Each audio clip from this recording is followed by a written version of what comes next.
మధ్యాహ్నం భోజనం చేసేద్దామండి. కూర చిల్లి కర్రీ తెలుసు కదండి మీకు, అది అసలు పుట్టింది మా గోదావరి జిల్లాలోని. ఇది వచ్చేసి నాటుకోడి కర్రీ, మామూలు కోడిది కూడా కాదు, నాటుకోడిది. మామూలుగా టేస్ట్ అయితే అంటే ఈ కాంబినేషన్స్ అన్ని పుట్టాలంటే మన గోదావరిలోనే పుట్టాలన్నమాట అండి. రుచి ఉంటది, ఆహా కథ అనిపిస్తుంది నిజంగానే. ఈ కోడి కూడా ఏంటంటే బాగా ముద్ర కూడా అండి, చాలా బాగుంది టేస్ట్, చాలా బాగా కుదిరింది. మొత్తం నాకేహాను చేయటం సొరపిడి పండి, సొర చేపలు ఉంటుంది చూసారా, దాన్ని ఏంటంటే పిండిలా చేసేసి చేస్తారు మా సైడ్.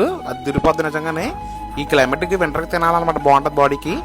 ఇది వచ్చేసి గోంగూర పచ్చడియ్య, ఎవర్ గ్రీన్ కాంబినేషన్ అనమాట, మంచి పుల్ల పుల్లగా దిరిపోద్ది. శాఖరీలు అనమాట, టేస్ట్ కూడా రుచి చాలా బాగుంటది. అంటే చెరువు రొయ్యలు కాదు, ఇది వచ్చేసి పులస చేప అండి. మీరు విన్నది నిజమే, ఇప్పుడు పులస తిండి అనుకుంటున్నారేమో.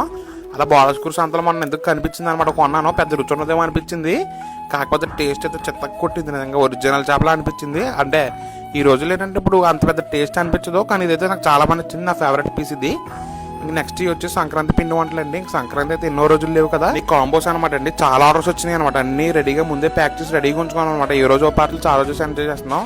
ఇంకా ఎన్ని కాక మన దగ్గర వెజ్ నాన్ వెజ్ పికిల్స్ కానీ ప్రతి అన్ని దొరుకుతాయి అనమాట. అన్ని కూడా మన గోదావరి స్టైల్ ఎలా ఉంటుందో ఫుడ్ అలాగే దొరుకుతుంది. చింతకాయ పచ్చిమిరపకాయ ఆవకాయ అనమాట ఇది. ఇంకా మన దగ్గర ఇది చాలా ఫేమస్ అనమాట, చాలా సేల్ అయిపోద్ది.